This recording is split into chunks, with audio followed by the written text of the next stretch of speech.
오늘 다시 교회로라는 제목으로 두 번째 하나님 은혜를 나누도록 하겠습니다. 미국의 대표적인 여류 시인인 에밀리 디킨슨이라는 사람이 이런 시를 썼는데요. 제가 굉장히 좋아하는 시입니다. 한번 제가 낭독을 잘 못하지만 그래도 한번 해보겠습니다. 제가 만일 한 가슴의 깨어짐을 막을 수만 있다면 저의 삶은 헛되지 않아요. 제가 만일 한 생명의 아픔을 덜어주고 고통 하나를 식혀줄 수 있다면, 그리고 또한 힘이 다해가는 로빈새 한 마리를 그 둥지에 다시 올려줄 수만 있어도 저의 삶은 진정 헛되지 않아요. 이 시인은 노래합니다. 뭐라고 합니까? 내가 만약에 한 사람의 깨어짐을 막을 수만 있다면, 그 마음이 깨어지는 걸 막고 그 사람의 아픔을 정말 덜어줄 수만 있다면, 그러면 내 삶은 헛되지 않습니다. 의미 있는 삶입니다. 게다가 사람도 아닌 그 로빈새 한 마리, 그것만 살려줘도 그때 내 삶은 절대로 헛되지 않을 겁니다. 이렇게 시인은 노래하고 있습니다. 그런데 가만히 보면은 이 시에 나오는 숫자들이 공통된 숫자가 있다는 걸 발견합니다. 그게 뭐냐면 하나라는 것입니다. 한 가슴, 한 생명, 한 마리. 그걸 건져주고 또 아픔을 덜어주고 살려준다면 정말 의미 있는 삶입니다 했던 거죠. 이걸 보면 이 시인은 하나의 가치를 정말 아는 시인입니다. 단 하나의 생명이라도 소중하게 여기는 그런 따뜻한 마음이 이 시 속에 들어 있습니다. 시인에게는 이런 확신이 있습니다. 이 세상에 살면서 아무런 업적도 없고 또 아무런 흔적이 남지 않더라도, 만약에 우리가 한 생명 살리는 일을 했다면, 그리고 한 가슴이 깨지는 걸 막고 또 한 생명의 아픔을 덜어줬다면, 그러면 우리의 삶은 의미 있는 삶이다, 가치 있는 삶을 산 거다, 이런 얘기입니다. 여러분 동의하십니까? 사실 이거는 주님의 가르침에도 있는 얘기입니다. 하나님도 가르치셨죠. 한 영혼을 살리는 게 너무나 중요하다 했습니다. 한 영혼을 실족하지 않는 게 정말로 중요하고, 한 영혼을 찾아내는 게 정말로 중요하다고 말씀했습니다. 그렇기 때문에 이 세상에 살면서 혹시라도 그렇게 뛰어난 인생을 살지 않았더라도, 또 그렇게 돋보이는 인생을 못 살았더라도, 만약에 우리가 한 생명을 살리는 일을 했다면 그 인생은 주님 앞에 의미 있는 인생을 산 것입니다. 혹시 일평생 집안일만 하고 또 일평생 말단 직원으로 살았어도, 만약에 우리가 병든 한 영혼을 살렸다면, 또 죽어가던 한 영혼을 살렸다면, 그 인생은 하나님 보실 때 가치 있는 인생이고요, 하나님 나라가 임할 때 그 사람은 크게 칭찬받고 크게 상받게 될 것입니다. 이걸 오늘 말씀을 통해서 함께 듣겠는데요, 듣고 나서 우리 교회가 정말 이 구호만이 아니고 정말로 한 영혼을 귀하게 여기고 한 영혼을 살리는 교회 되기를 주님의 이름으로 축원합니다. 오늘 말씀은 그 유명한 잃어버린 양 얘기입니다. 여러분 다 아시는 내용인데 한번 같이 들어보겠습니다. 한 목자가 양을 100마리나 갖고 있다고 하죠. 100마리. 이 숫자 100은 완전수입니다. 그러니까 엄청나게 많은 양을 가지고 있다, 이런 얘기인 거죠. 그런데 어느 날 이 100마리 양 중에 하나를 그만 잃어버리는 일이 벌어졌습니다.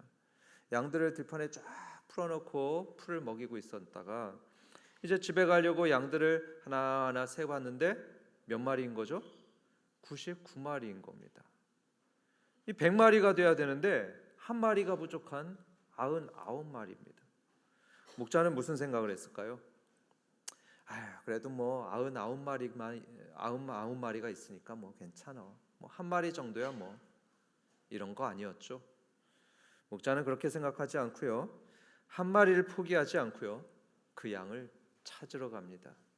그게 4절에 나와 있습니다. 4절, 너희 중에 어떤 사람이 양 100마리가 있는데 그 중에 하나를 잃으면 99마리를 들에 두고 그 잃은 것을 찾아내기까지 찾아다니지 아니하겠느냐.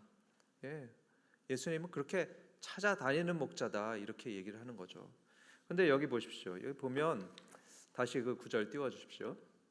띄워주시면 찾아내기까지라는 말이 있다는 걸 봅니다.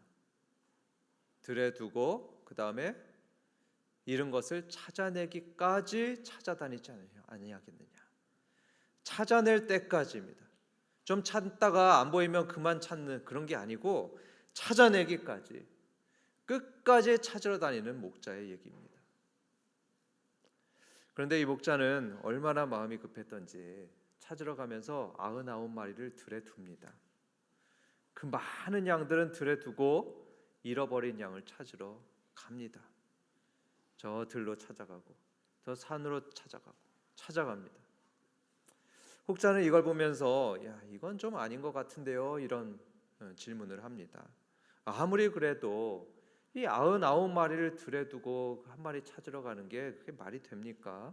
그것도 문제가 아닙니까? 이렇게 말을 합니다.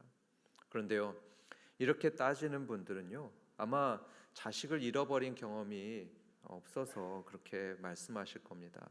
한 번이라도 잃어버린 경험이 있으면요, 이게 충분히 이해가 되는 내용입니다. 저희 소천하신 외조부께서는 바로 그런 일을 겪으셨습니다. 6.25 때 금쪽 같은 5명의 자녀들을 잃어버리셨습니다. 6.25 때 많은 사람들이 그렇게 생각했죠. 아유, 뭐 전쟁 금방 끝나겠지. 그래서 저희 외조부도 그렇게 생각했습니다. 평양에 살고 있었는데요, 그 전쟁이 금방 끝날 것으로 생각하고 그 5명의 자녀를 평양에다 놔두고 오셨습니다. 거기다 남겨두고 당시에 제일 어렸던 저희 어머니하고 외삼촌만 데리고 오셨죠. 이쪽으로 피난을 오셨습니다. 이후에 휴전선이 생기면서 외조부께서는 끝내 그 북에 두고 온 자녀들을 만나지 못했습니다. 어머님은 말씀하셨습니다. 야, 너 할아버지는 맨날 북한에 있는 자녀들만 생각한다. 맨날 그 자녀들 생각하면서 늘 우신단다. 매일 소주 반주씩 드시면서 우리 딸, 우리 아들 이러면서 우셨습니다. 옆에 자녀들이 있는데 말이죠. 없는 게 아닙니다. 옆에 자녀들이 있습니다. 너무너무 똑똑하고 잘생긴 외삼촌, 아들이 있었고요. 또 너무 예쁜 딸이 있었습니다. 그런데 그 두고 온 자식들을 보고 싶어서 그렇게 날마다 우셨다는 말씀을 들었습니다. 그런데 하나님이 바로 그런 분입니다. 하나님도요, 당신이 만든 영혼들을 한 명도 잃어버리려 하지 않는 분입니다. 99명이나 구원받았다고 만족하지 않습니다. 100명이 있으면 100명 모두 100% 구원하길 원하시고요, 한 명이라도 잃어버리면 그 영혼 눈물로 찾습니다. 마음이 늘 거기 가 계십니다. 아마 우리는 그렇지 않을 겁니다. 우리는 아마 99명만 있어도 만족할 겁니다. 100명 중에 99명이 구원받으면 그러면 99%죠. 복음화가 99%다 그러면 아마 우리는 꽤 만족할 겁니다. 예를 들어서 이 만년동을 생각해 보죠. 만년동 주민 중에 99%가 크리스천이다. 전부 다 교회 다닌다. 그러면요, 아마 우린 만족할 겁니다. 딱 한 명만 안 믿고 딱 1%만 안 믿고 있다. 그럼 그건 뭐 어쩔 수 없다 생각할 겁니다. 그 사람은 오죽하면 그렇게 안 다니겠나 생각하면서 아마 그냥 둘 겁니다. 이건 부끄럽지만 저희 마음이 그랬습니다. 이 만년동에 안 믿는 사람이 굉장히 많습니다. 그렇죠? 아마 수백 명은 될 겁니다. 이 앞에 건물에도 있고요, 또 저기 옆에 있는 저희 집 옆에 있는 건물에도 안 믿는 분 계십니다. 아직도 수백 명이 예수님을 안 믿고 있습니다. 이 좋은 한박교회가 있는데, 그렇죠? 그런데 며칠 전에 제 마음을 깊이 들여다보니까 솔직히 이런 마음이 있다는 걸 발견했습니다. 뭐 그럴 수 있지. 뭐 안 믿는 사람들이 있을 수 있지. 아직도 60-70%가 안 믿고 있는데 그럴 수 있지. 그런 안일한 마음이 제 속에 있다는 걸 발견했습니다. 근데 하나님은 그렇지 않습니다. 오늘 말씀에서 하나님은요, 99명이 구원받아도요 만족할 뿐 아닙니다. 99%의 복음화로 만족할 뿐 아닙니다. 아직도 죄악 속에 방황하고 아직도 길 잃고 헤매는 영혼이 한 명이라도 있다면, 단 한 명이라도 있다면 하나님은 결코 만족하지 않습니다. 이만하면 됐지 하면서 만족하지 않습니다. 아니, 만족하기는커녕 우실 뿐입니다. 날마다 그 영혼 돌아오기를 울면서 기다릴 뿐이고요. 찾아낼 때까지 찾을 뿐, 바로 그분이 우리 하나님이십니다. 여러분, 제가 타종교하고 기독교를 가끔 이렇게 비교하는데요, 제가 아는 한 이런 신은 없습니다. 이런 종교 없습니다. 다른 종교는 사람이 신을 찾아갑니다. 인간이 온 힘을 다해서 신을 찾아가는 게 바로 타종교들입니다. 그런데 기독교는 정반대죠. 기독교에서는 이 천지를 만드신 하나님이 우리를 찾아오십니다. 우리가 하나님을 찾기 전에, 우리가 찾기 전에 하나님이 먼저 우리를 찾으시고 우리를 찾아서 오십니다. 예를 들어서 성경에 이런 내용들 있죠. 아담이 범죄하니까 하나님을 피합니다. 하나님 피해서 도망갑니다. 그러니까 하나님 어떻게 하시죠? 아담아 아담아 하면서 찾아가십니다. 아브라함이 하나님을 전혀 몰랐습니다. 우상 섬기고 있었습니다. 전혀 하나님을 찾지도 않을 때 하나님은 아브라함을 찾아가셨습니다. 찾아가셔서 그에게 은혜를 그냥 부어주셨습니다. 이렇게 하나님은 죄인에게 찾아오시는 하나님입니다. 길 잃고 방황하는 사람들에게 항상 찾아오시는 하나님이신 거죠. 하나님의 아들인 예수님도 마찬가지입니다. 예수님도요, 항상 찾아가는 분이셨습니다. 복음서에 보면 예수님은 항상 바쁘셨죠. 늘 사람들 만나느라고 굉장히 바쁘셨습니다. 오전에는 이 동네 가시고 오후에는 저 동네 가시고, 한 사람이라도 더 만나려고 예수님은 항상 바쁘셨습니다. 특히 예수님은 죄인들을 만나셨습니다. 식자들을 만나거나 또는 부자들을 만나기보다는 이 죄인들을 만나셨던 예수님이셨죠. 오늘 1절과 2절을 보면 예수님은 그랬습니다. 세리와 죄인들을 영접했고요, 또 식사도 그들하고 함께 하셨던 분입니다. 참고로 여러분, 당시에 이 세리다 또 죄인들이다 그러면요, 지옥에 갈 사람들이었습니다. 예후다라는 유명한 랍비가 그런 말을 했습니다.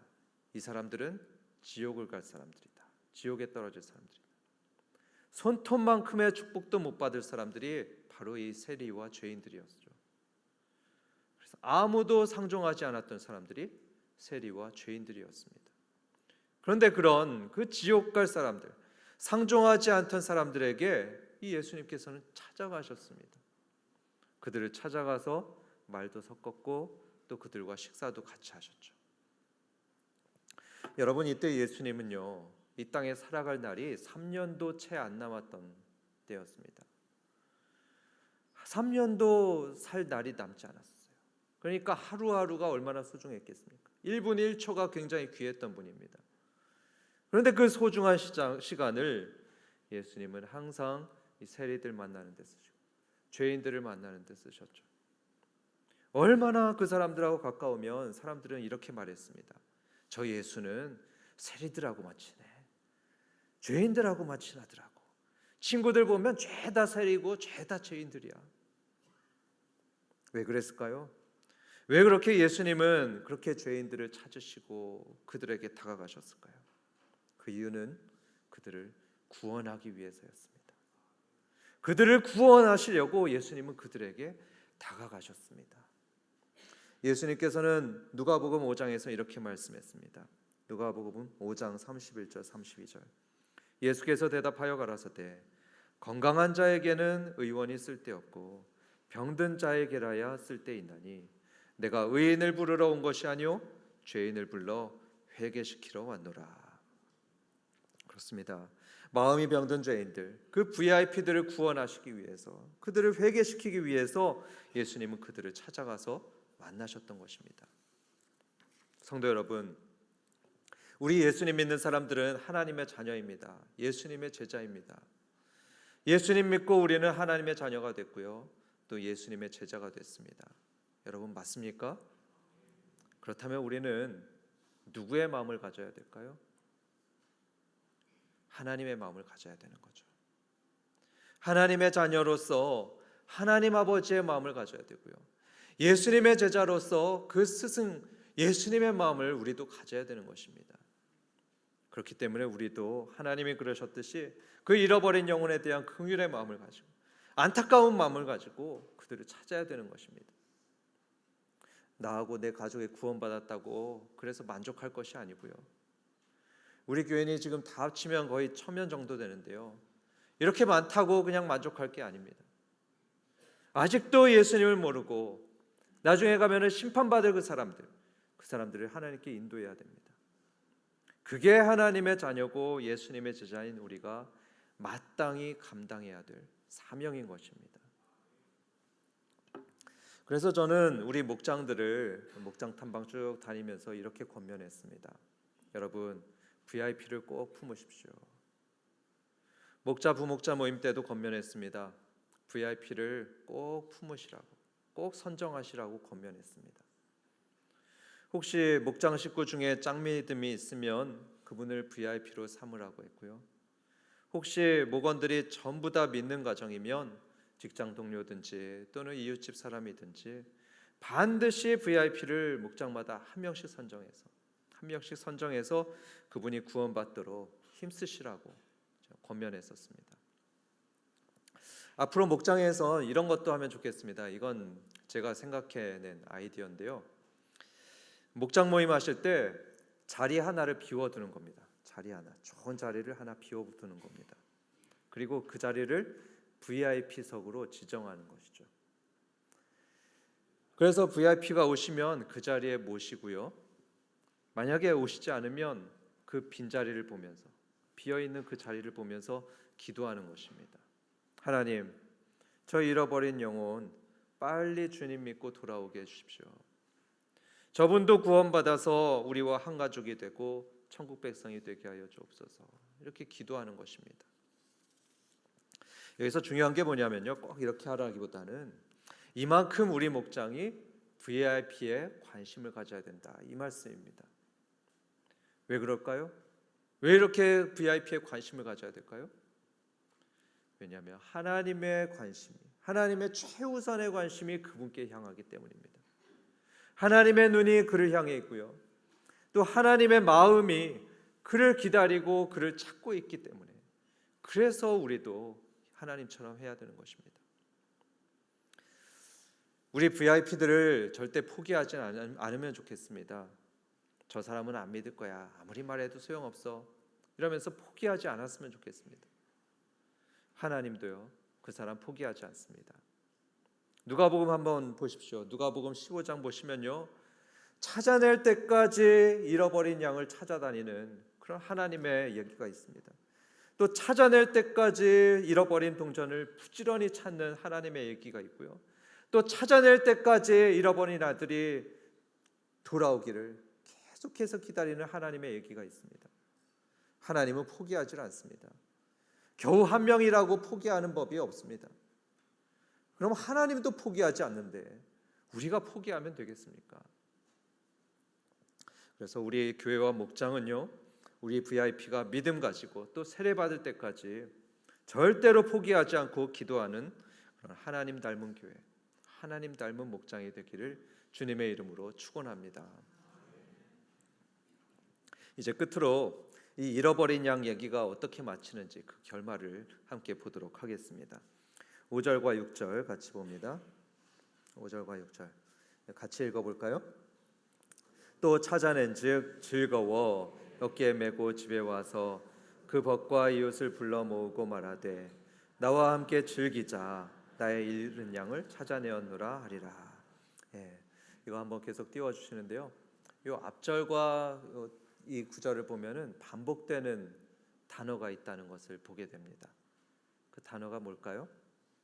즐거움입니다. 즐거워라고 나와 있고 또 나와 함께 즐기자, 이런 말이 있습니다. 이 비유 다음 얘기에서도 동일합니다. 거기서도 9절에 보면요, 9절에 나와 함께 즐기자 이렇게 되어 있고요, 또 그 다음에 나오는 탕자의 얘기에서도 동일합니다. 23절에 보면 우리가 먹고 즐기자 되어 있고 24절에는 그들이 즐거워하며 풍악도 울리고 춤도 추는 것을 보게 됩니다. 이렇게 세 비유들은 모두 다 즐거움으로 그 이야기를 마치고 있습니다. 여러분, 이들은 왜 이렇게 즐거울까요? 왜 이렇게 즐거워하면서 춤도 추고 노래도 할까요? 그 이유는 잃어버렸던 것을 다시 찾았기 때문입니다. 잃어버렸던 소중한 양을 다시 찾았고요. 잃어버렸던 동전을 다시 찾았고요. 잃어버렸던 그 소중한 아들을 다시 찾았기 때문에, 그래서 그렇게 즐거워하고 있었던 거죠. 다시 찾는 기쁨은요, 처음 가질 때 기쁨보다 훨씬 크다고 합니다. 이 얘기를 하신 이유는 하나님도 그러시기 때문입니다. 하나님도 잃어버린 한 영혼이 돌아오면 그렇게 즐거워하신다고 합니다. 다시 말씀드리는데 여러분, 한 영혼입니다. 한 영혼. 10명이 아니고요, 100명이 아니고 1000명이 아니고요, 한 영혼입니다. 단 한 명만 돌아와도 하나님은 그렇게 즐거워하십니다. 7절을 보겠습니다. 7절. 내가 너희에게 이르노니, 예수님 말씀합니다. 이와 같이 죄인 한 사람이 회개하면 하늘에서는 회개할 것 없는 의인 99으로 말미암아 기뻐하는 것보다 더하리라. 10절에 이와 같이 죄인 한 사람이 회개하면 하나님의 사자들 앞에 기쁨이 되느니라. 그렇습니다. 이렇게 한 사람이 회개하고 한 사람이 돌아오는 건 하나님께 큰 기쁨이 되고요, 또 하나님 나라에 큰 즐거움이 됩니다. 여러분, 우리가 꿈꾸는 한박교회, 또 우리가 꿈꾸는 목장은요, 바로 이런 기쁨과 이런 즐거움이 가득한 곳입니다. 잃어버린 한 영혼을 찾고 그 찾은 영혼이 목장에 들어오고 교회에 들어와서 우리의 진짜 아버지신 하나님의 품에 안기는 일, 그 놀랍고도 위대하고 기쁜 일이 바로 우리 교회와 우리 목장에서 일어나기를 우리는 기대합니다. 또 꿈꿉니다. 저는 특별히 이전에 교회를 전혀 안 다녔던 분이 처음에 교회에 오면요, 처음 우리 교회에 오면은 눈이 번쩍 뜨입니다. 그리고 가슴에 콩콩콩콩 뛰는 것을 느낍니다. 잃어버린 영혼이 드디어 오는 거죠. 드디어 하나님 품에 돌아오는 그걸 보면서 저는 너무나 기쁩니다. 물론 다른 교회 다니다가 오신 분도 좋죠. 참 환영합니다. 당연히 환영하는데, 그런데 작년에 우리 교회 전혀 안 믿던 분이 몇 명 왔냐면요, 16명이 오셨습니다. 이 16분이 이제 교회 전혀 안 다니셨다가 오셨는데, 그분이 왔을 때 제가 어떤 느낌이었는지 아십니까? 진심으로 제가 느낀 거는요, 아내를 처음 만났을 때보다, 가만 생각해 보니까 처음 만났을 때보다는 아닌 것 같고, 처음 만났을 때만큼 너무 좋았습니다. 저는 이런 생각이 들었습니다. 와, 정말 하나님 기뻐하시겠구나. 하늘에서는 잔치가 열리겠구나. 이런 생각이 듭니다. 언젠가 이분들이 세례도 받게 되면 그때는 더 기쁠 것 같습니다. 믿고 세례 받으면 공식적으로 하나님의 자녀가 되는 거죠. 그러면 그분의 운명이 바뀌게 됩니다. 사망에서 생명으로 옮겨지는 거고요. 믿음을 가지면서 조금씩 그 삶이 변화되게 됩니다. 인생이 밝게 변하게 됩니다. 그러면 그분의 가정도 변하게 되죠. 그분의 가정도 변합니다. 어느 가정에 한 명의 성도만 생겨도요, 한 명의 하나님 믿는 사람만 제대로 생겨도 그 가정은 반드시 변하게 됩니다. 그 믿는 한 사람 덕분에 그 가정에 하나님의 빛이 비추게 되어 있습니다. 그렇기 때문에 저는 우리 한박교회 목사로서 이런 꿈을 꿉니다. 이번에 목장 개편을 하면서 각 목장마다 한 명씩 VIP를 품는 것입니다. 물론 지금도 그렇게 하는 목장들이 있지만 개편하고 나면 반드시 한 명씩 품게 되는 것입니다. 그래서 그 품은 VIP, 그 잃어버린 영혼이 올해 안으로 하나님께 돌아오기를 꿈꿉니다. 목장이 모일 때마다 그 영혼을 위해서 기도하고, 그 목장에 초대해서 VIP석에 모시고, 그래서 그 VIP가 올해 말이 되면 예수님 믿고 세례받게 되길, 그런 모습을 꿈꿔봅니다. 조만간 목장을 개편하면 60개 이상의 목장이 새로 생길 것입니다. 60개 이상이 새로 생기게 되는데요. 만약에 이 60개 목장이 매년 한 명씩 하나님께로 인도한다. 매년 한 명씩 VIP를 하나님께로 인도한다. 그러면 무슨 일이 벌어질까요? 1년이면 60명이 되고요. 또 10년이면 600명이 됩니다. 무려 600명의 잃어버린 영혼이 하나님께 돌아오는 것이죠. 그거는 600명의 인생이 변화되는 것이고요. 그들의 600가정에 하나님 나라가 임하는 정말 위대한 역사가 일어나는 것입니다. 이게 무슨 전도 집회를 하거나 어떤 특별 프로그램을 해서 일어나는 일이 아니고요. 한 목장이 한 영혼을 구원하는 것, 그 본질적인 사명만 잘 감당해도 이런 위대한 일이 일어나는 것입니다. 이제 결론을 맺겠습니다. 서두에 말씀드렸던 그 디킨슨이라는 시인은 힘이 다해가는 로빈새, 그 한 마리만 살려줘도 자기의 삶은 결코 헛되지 않다, 이렇게 얘기했습니다. 여러분, 새 한 마리만 살려도 그 삶이 의미 있고 가치 있는 거라면 천하보다 귀한 한 영혼은 어떻겠습니까? 이건 뭐 말할 것도 없는 거죠. 그렇기 때문에 바라기로는 우리 한박교회와 우리 목장은 한 영혼 구원에 정말 집중하는 그런 교회와 목장이 되기를 기대합니다. 이건 우리의 기대이기도 하지만요, 무엇보다도 하나님의 기대이십니다. 그렇기 때문에 사람이 할 수 있는 가장 의미 있고 가치 있는 일이 한 영혼 구원이고요, 그게 우리 교회와 우리 목장의 사명인 것입니다. 이 위대한 사명을 잘 감당하는 한박교회와 목장이 되기를 주님의 이름으로 축원합니다.